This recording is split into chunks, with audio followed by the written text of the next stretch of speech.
Riley Chow here with the executive producers of the Perry Mason reboot for HBO. I have Susan Downey and Amanda Burrell from Team Downey, the production company, as well as lead director Tim Van Patten. Now, my first question is for either Susan or Amanda, because this project originated at Team Downey. To make a long story short, Robert Downey Jr. was attached to star. There were scheduling issues. You eventually moved on from him.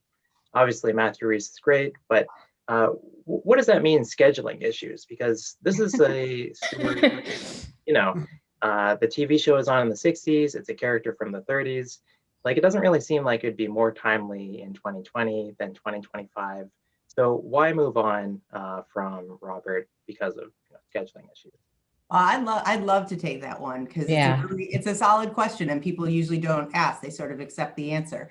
But here's the thing. We've been living with this project for almost a decade, and it came into us as a feature idea. We kind of worked on it for a while through our Warner's deal. And when we realized that it was just too much world, too many great characters, wanted to expand on a mystery and kind of case in a way that a single movie couldn't do, we pivoted to doing it as what was originally going to be a limited series and kind of all under, at the time, the Time Warner family, and talked to the folks at HBO, and they were into it. And so at that point, we started developing it with that in mind.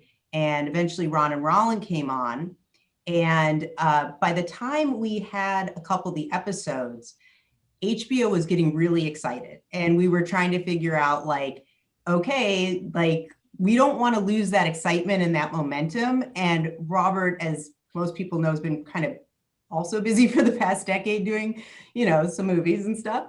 And so, sure, is there a point where we could have put it on a shelf and waited for him? Yeah, but this was great. The story was so rich. The characters were strong. The world we were building, all of it was just too exciting to stop that momentum. And we kind of collectively agreed with HBO, let's talk about who else it could be so we can keep going and not mess up sort of the trajectory we're on. And if we don't find someone that we love, we can always wait. That option remains. And I got to tell you, speaking for certainly myself and Robert, and I think Amanda too, what a fortunate decision we made, because you watch this show and I couldn't imagine it with anyone else but Matthew. And I know Robert feels the same. He, in general, has a belief that actors get the jobs they're meant to play the role they're meant to play. And he watches it like a fanboy and just cheers for all the choices that Matthew makes. And again, there's no other version of Perry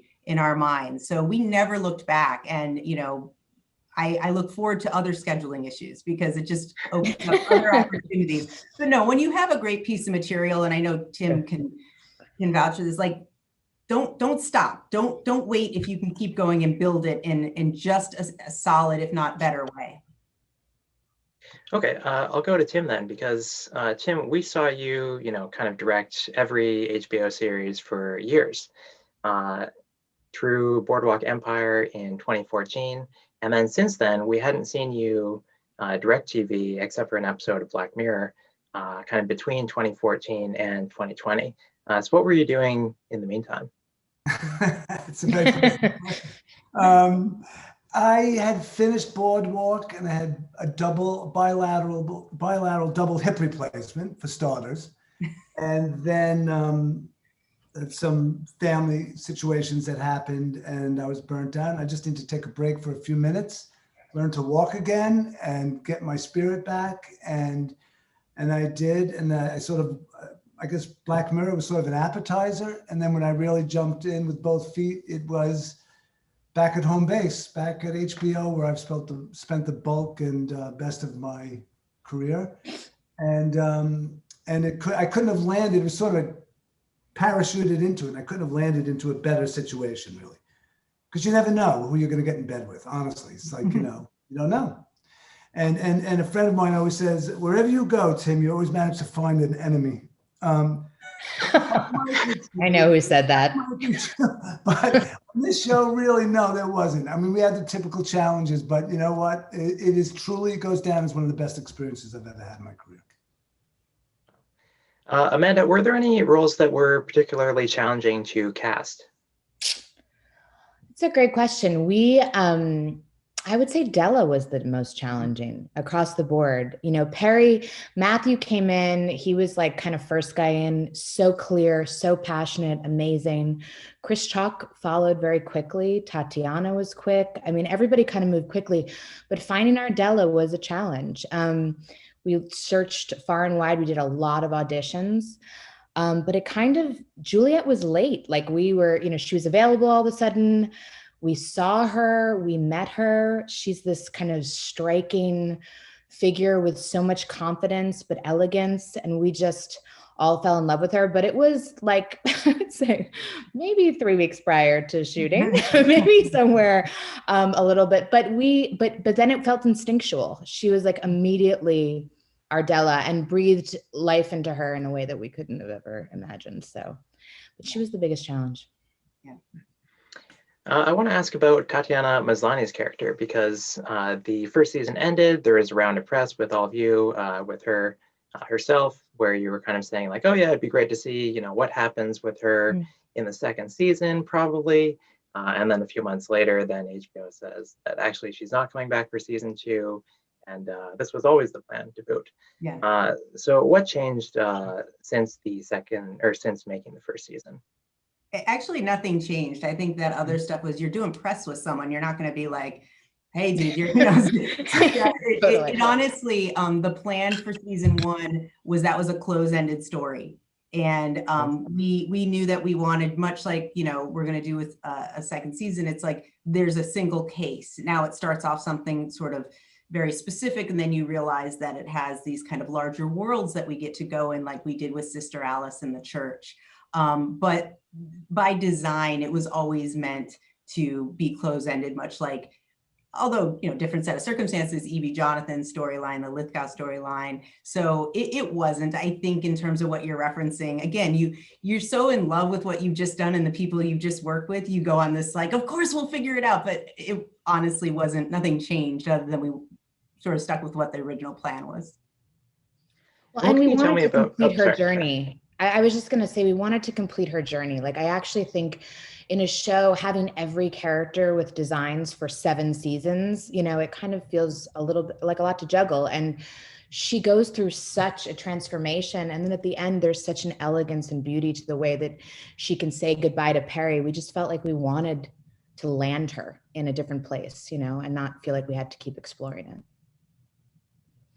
Do you have designs for 7 seasons, or how long do you think you know, you would like the show to go at this point? 7 episodes, maybe. I don't know.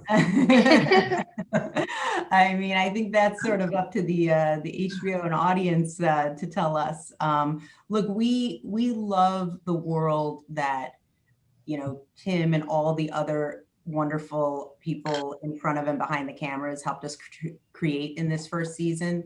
And it really felt like we were transported through some portal in time to LA in the early 1930s. And despite some of the things happening in the world at the time, it was a place that we wanted to go and visit every week. And the nice thing with Perry Mason is that, you know, sort of part detective, part lawyer, there's always going to be another great case. And there's always going to be, you know, a mystery that can drive a season. The question is, do these characters have legs? And I think our casting really got incredible actors in these roles that embody these characters, that have us leaning in. So we'd be happy to keep going as long as everybody else wants us to. And I think, again, our focus had been on bringing season 1 to life. Yeah. You know, and then you hope in success, you get the opportunity to keep going. But we didn't come in having mapped out like 7 seasons or 7 different cases. Like, just focus on getting that first thing off the ground and convincing people this is not your grandparents' Perry Mason, and like getting excited and leaning in, and then we'll see what happens after that. Tim, I love telling people that the same guy who did the first episode of Game of Thrones is the same guy who did the last episode of Sex and the City. As I mentioned, you've done just about every HBO show. This show you actually really had a chance to build, in that you did the pilot, you were the lead director on the first season. There's even a showrunner change at this point, so you're kind of more of a guiding force. How did you establish the look of this show, and what did you want to do differently? Well, I mean, firstly, the idea of sort of being there from the very beginning and throughout the show is really the only way you can protect a show, with your team, and so if it's a consistent vision throughout in all departments, in producing at every level, then you have a much better chance of succeeding, obviously. So once you land in a place, what you want to do is build out a world of people of like mind. You have to, every department, for me, every department head has to be, aside from the brilliance of what they do, they have to be storytellers. So they have to understand this story, have sensibilities towards this period of time. And so you do go through an exhaustive interviewing process. These guys will vouch for that. Yeah. And hopefully you land with a bunch of people that are both good people and incredibly talented and collaborative in spirit. And we really nailed it in every single department, top to bottom on this show. And that's credit to Susan and Amanda and Aida and the rest of the producers and the whole team, the whole staff, everybody. So Gold Derby is an awards website. Susan and Amanda, you're newer to television, newer to the Emmys, but Tim has been nominated 16 times. He won as a producer first. He was nominated as a writer first. He was nominated every year, it seemed, as a director. He finally won, and then you weren't at the ceremony. So what happened there? I was like Susan Lucci. I don't know. I'm just not comfortable with those things, and I've never gone to any award ceremony except one. I walked into it and I had an awful time, and won, but that was awful. So it was just I don't know. I'm usually busy. That's my best excuse. I'm always busy.